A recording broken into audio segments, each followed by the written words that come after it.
Have you ever had that feeling like you're looking at a copy of something and it just makes you wonder what the original must be like?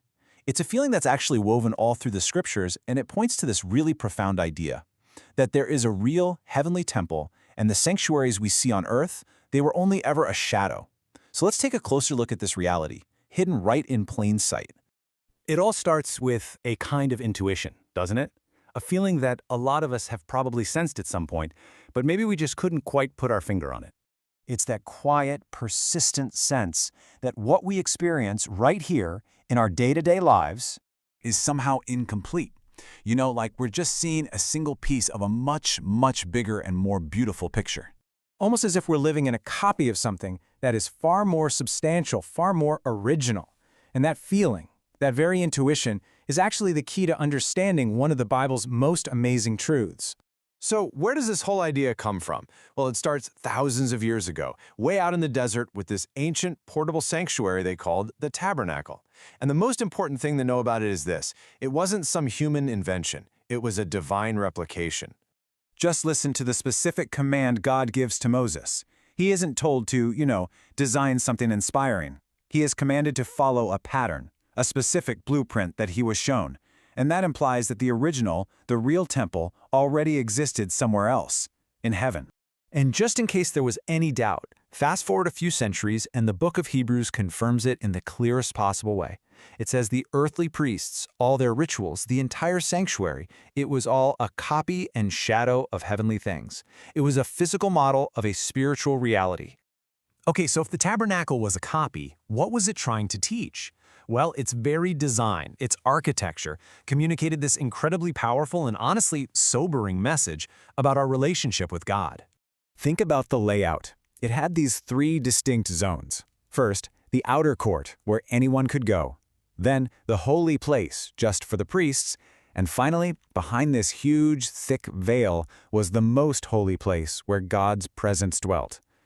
The architecture itself was a sermon. It said the path forward wasn't one of access, but of increasing separation. This was the central takeaway.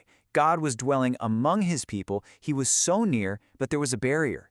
You could feel his presence, but you couldn't get to him. He was right there, but not accessible. And there was a very profound reason for that barrier. That barrier was what the Bible calls sin. But let's just think about that word for a second. It's so much more than just breaking rules or making mistakes. At its very core, sin is a state of disconnection. It's being cut off from God, who is the very source of all life. And that veil in the temple, it was a constant physical reminder of that deep spiritual disconnection. But here's the thing about the earthly temple. It was never meant to be the final word. It was designed to point to something, or rather to someone. It was like a stage being set for the single most important event in all of history, the moment when the shadow would finally meet its substance. Let's just pause and let that sink in. This is the turning point. The earthly high priest, once a year, would go into the man-made copy, the shadow.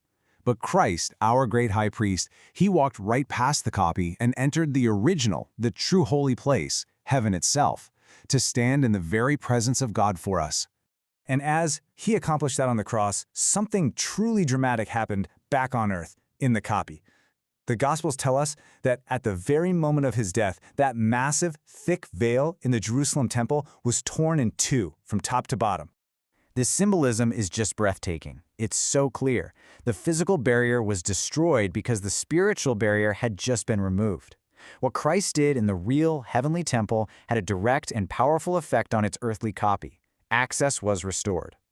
Now, this event wasn't just about our personal access. It was so much bigger than that. It had cosmic implications. It was the fulfillment of everything the Shadow Temple had been prophesying for centuries. And we see this confirmed so beautifully in the final book of the Bible. The Apostle John is given this incredible vision, and he sees it. God's temple in heaven is thrown wide open. The place that Moses copied all those years ago is now revealed, its doors unlocked for all. And this is so crucial for us to grasp. We really should see the ancient tabernacle not as just a religious system, but as a living prophecy.